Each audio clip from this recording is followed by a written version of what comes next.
Hello, hello, hello. Kembali lagi dengan saya, si Raja Nonton. Kali ini saya akan merecap film Secretly Greatly.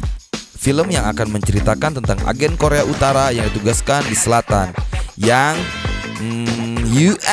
Lanjutkan guys.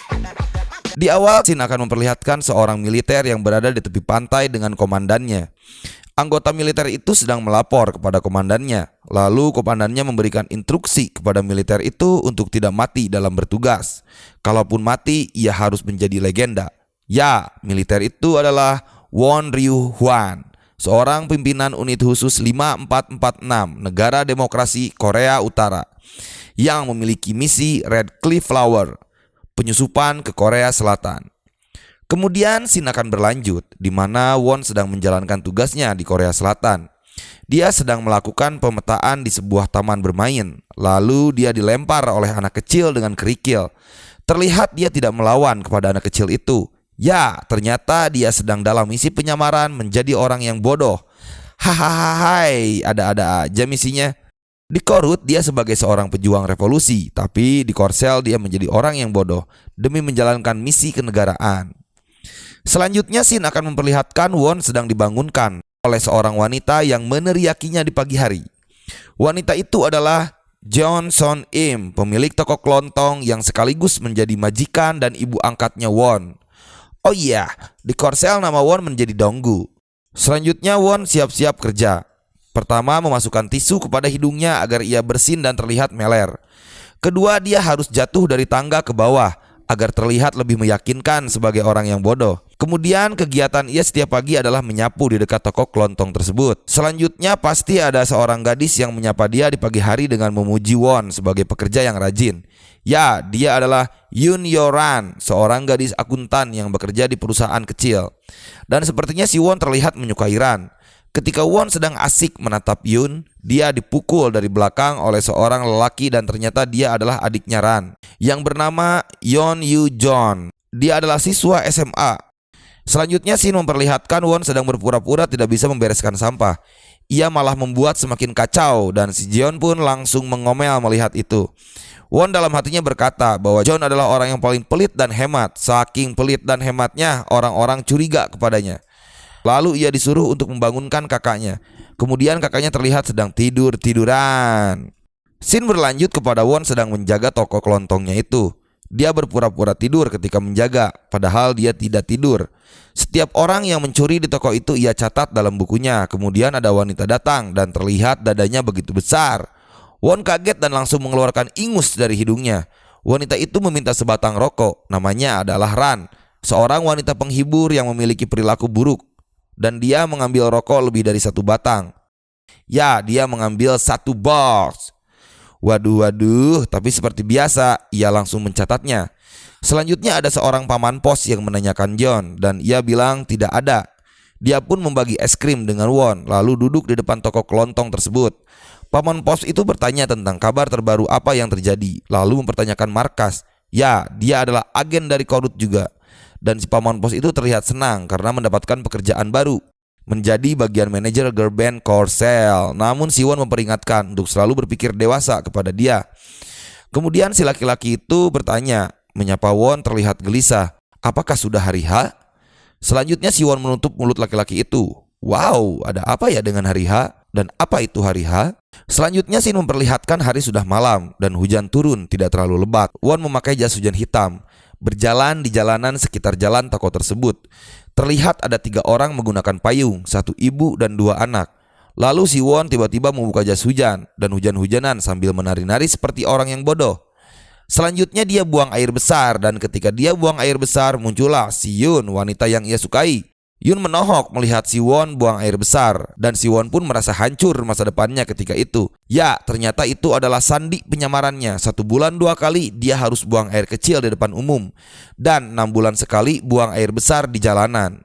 Waduh, ada-ada aja misi penyamarannya ya, saking totalitasnya terhadap tugas. Sampailah pada momen di pagi hari seperti biasanya. Ketika Won sedang menyapu datanglah Yoon. Namun pagi ini tidak menyapa. Yoon hanya senyum. Dilanjut dengan John yang seperti biasa memukul Won dan menyuruh untuk tidak mendekati kakaknya. Yang berbeda dari pagi ini adalah kakak angkatnya si Won alias anak asli dari ibu pemilik toko kelontong itu datang, memberi motivasi kepada Won untuk melawan si Jun. Namun ketika sedang mengajarinya, si Won dengan sengaja memukul muka dan perut kakaknya itu. Ternyata itu hanyalah hayalan dia. Hai. Kemudian tibalah si paman tukang pos datang dan Won menghampiri. Ia memberikan surat tentang misi tersebut dan menyuruh si Won menyelesaikan misinya. Si Won membuka surat tersebut di rumahnya. Ketika dibuka, dalam surat itu ada foto ibunya. Sepertinya Won rindu ibunya nih.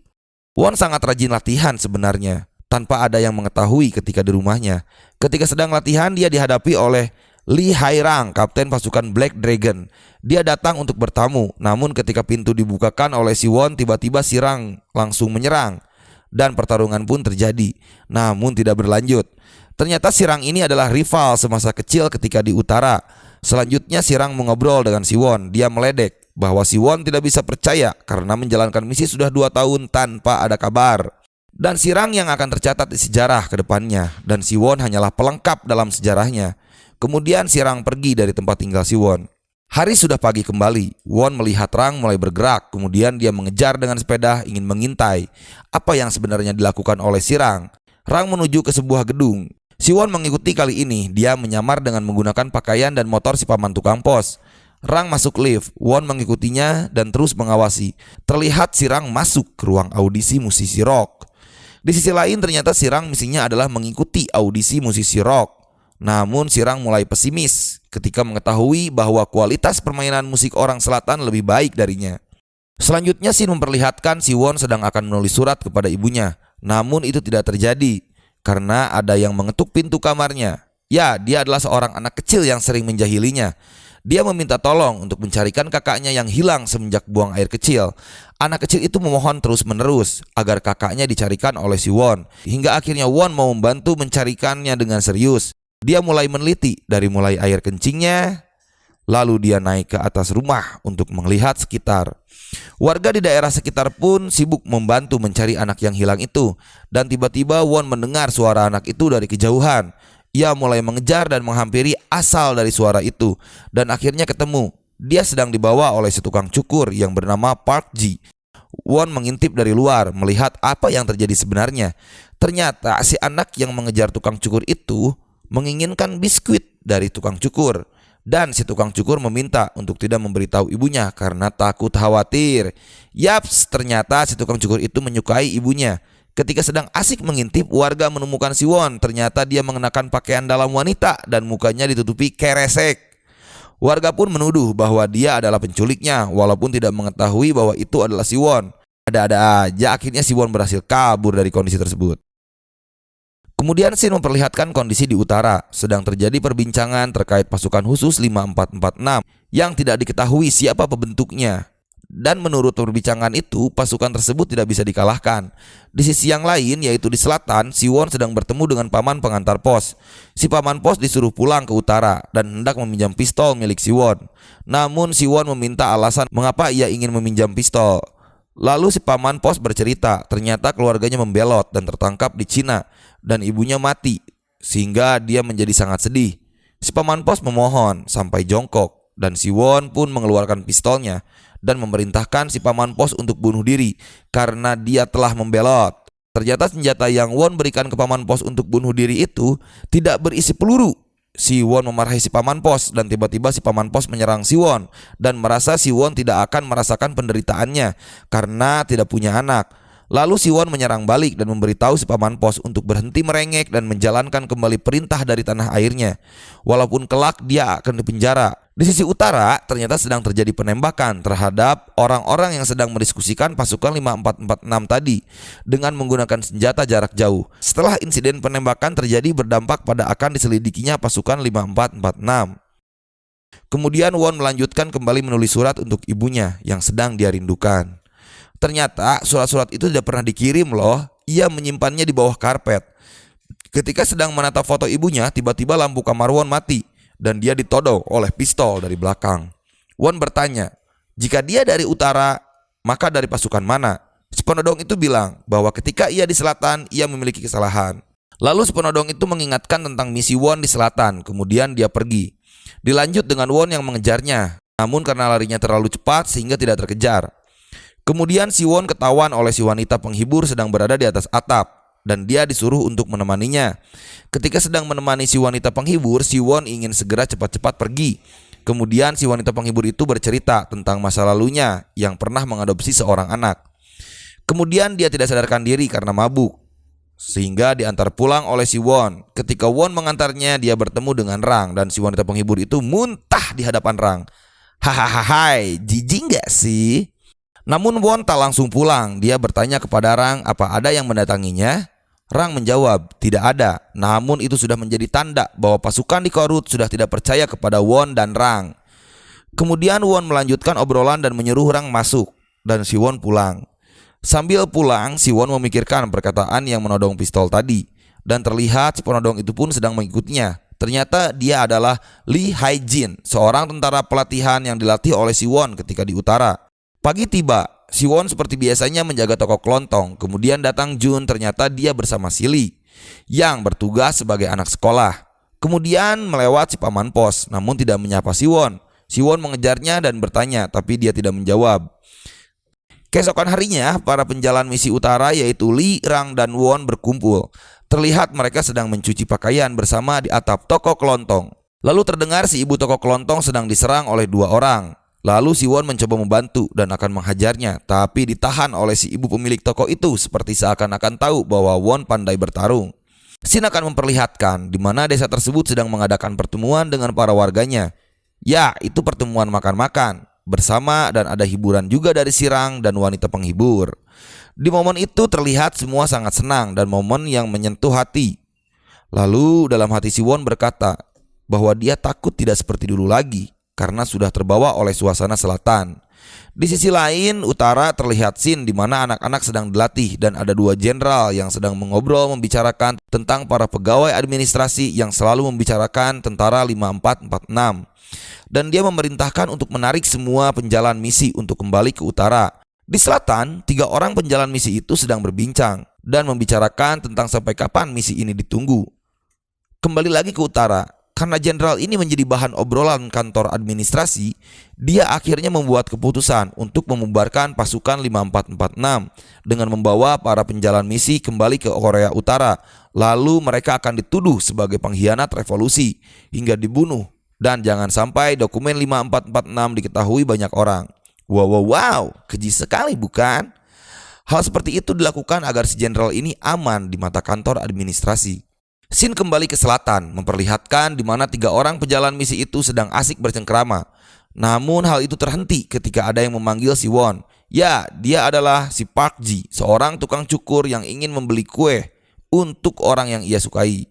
Dan Won memberinya semangat. Sedangkan di utara, jenderal pimpinan 5446 sedang mengajukan banding atas keputusan jenderal tertingginya tentang pasukannya yang berada di selatan.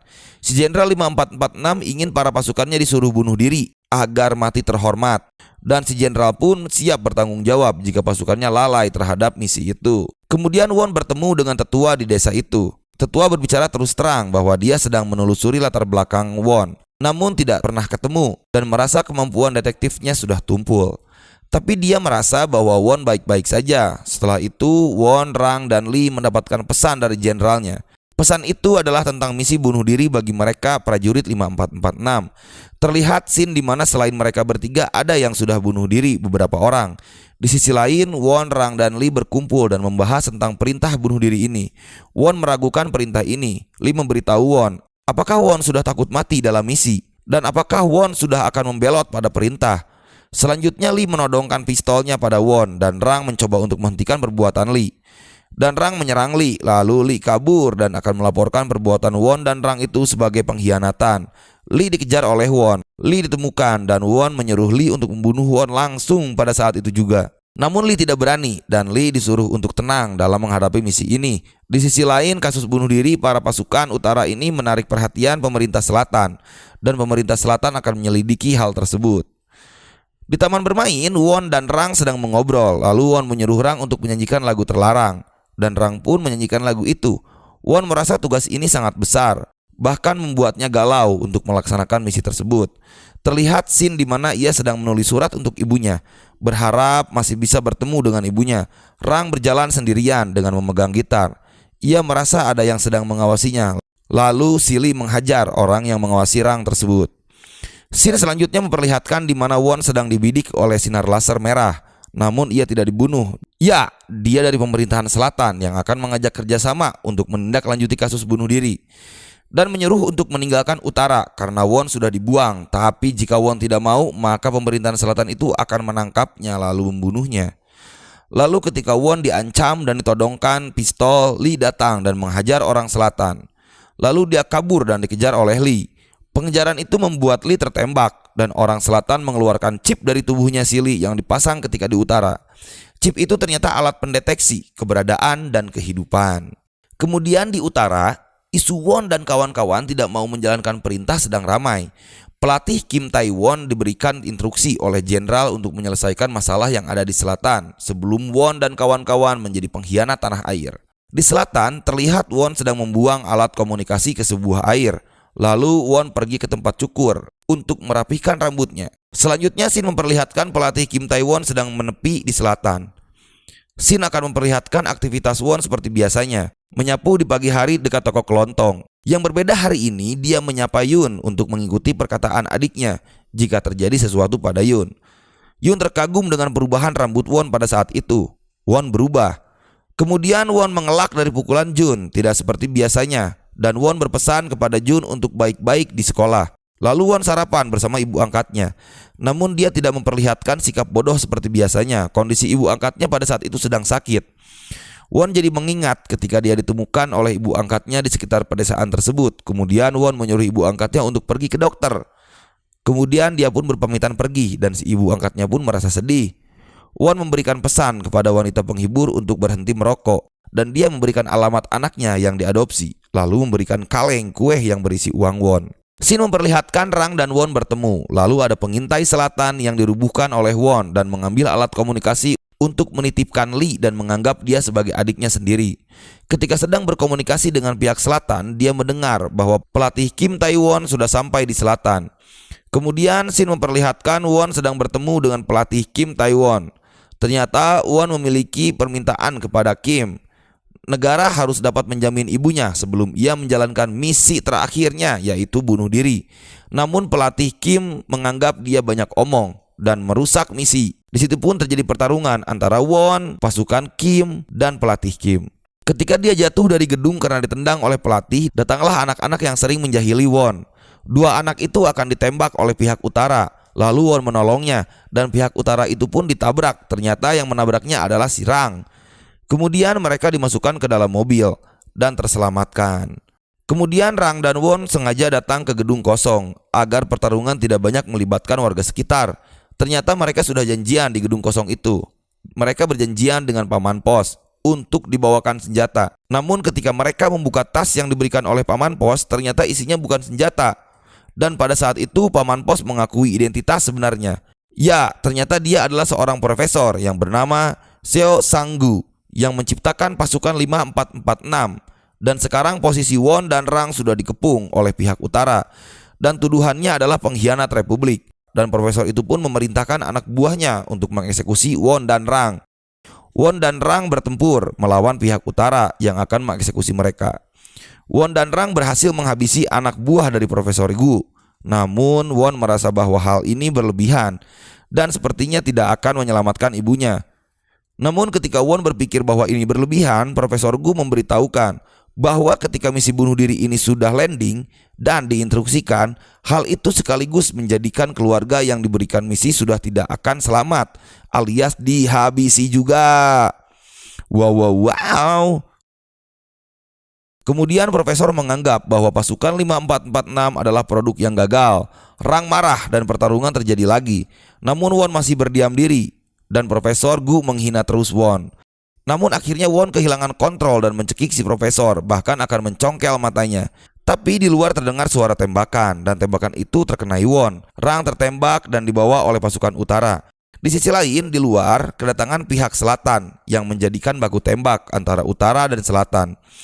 Di dalam, Won sudah terselamatkan oleh Rang. Dia digendong oleh Rang. Profesor tiba-tiba memaki Kim Tae-won, meminta dibawa ke Republik dan menghina bahwa mereka lambat sebagai pasukan revolusi. Lalu Profesor Gu dibunuh oleh Kim. Kemudian Kim meminta bahwa pihak selatan tidak usah ikut campur terhadap urusan ini.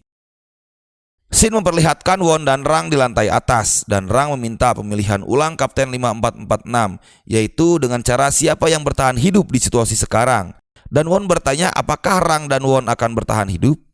Dan akhirnya Kim sampai ke lantai atas. Dan di lantai atas itu pun terjadilah pertarungan antara Rang, Won, dan pasukan Kim. Won berhasil menghabisi pasukan Kim dengan cepat. Kemudian pertarungan tinggal Kim melawan Won. Terlihat pertarungan itu dimenangkan oleh Kim. Won terkapar tak berdaya, kepalanya diinjak oleh Kim, dan Won akan ditembak oleh Kim. Ketika Kim hendak menembak Won, Kim ditembak terlebih dahulu oleh Lee menggunakan pakaian orang selatan. Kim kaget melihat itu dan dia mengeluarkan bom sambil berkata bahwa Won, Rang, dan Lee adalah kebanggaan Republik. Kim ingin Won, Rang, dan Lee tetap menjadi kebanggaan, sehingga dia akan mengebom mereka bersama sehingga mereka mati terhormat. Tapi Rang langsung mendorong Kim ke bawah gedung dan mereka berdua mati bersama. Namun masalah belum selesai. Pihak selatan menodong Lee dan Won dengan senjata dan menyuruh mereka untuk menyerah. Lee menyuruh Won pergi dan pihak selatan akan diatasi oleh Lee. Tapi Won tak kunjung bergerak hingga Lee marah dan memukul Won. Padahal Rang sudah berkorban demi mereka berdua, tapi Won malah diam saja. Dan setelah dia dipukul oleh si Lee, dia melihat buku tabungan ibu angkatnya. Dan di tabungan itu banyak sekali ibu angkat menabung atas nama Won. Dan itu membuat Won semakin sedih. Scene selanjutnya memperlihatkan warga desa di mana Won tinggal sedang teringat dengan Rang dan Won. Scene memperlihatkan kembali di atas gedung.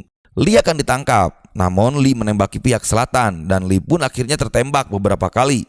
Ketika Lee tertembak, Won melindungi dengan memeluknya dan akhirnya Won pun tertembak bersama-sama. Ketika Won sudah tidak kuat dengan tembakan, dia pun terjatuh dari gedung itu bersama Lee sambil memeluknya. Mereka terkapar di bawah dan muncul dialog antara Won, Rang, dan Lee ketika di selatan. Mereka sedang membahas jika mereka dilahirkan kembali, mereka akan memilih seperti apa. Waduh, akhir yang menyedihkan guys. Di scene akhir memperlihatkan kondisi di desa Won tinggal dan dialog ibunya yang sudah menyadari bahwa Won adalah agen utara dan dia merindukan sosok Won. Sang ibu angkat itu menemukan foto Won di mana dia pertama kali ditemukan. Dan di balik foto Won itu ada pesan, "Ibu jangan sakit." Dan si ibu terlihat sedih. Itulah akhir dari film ini. Thank you.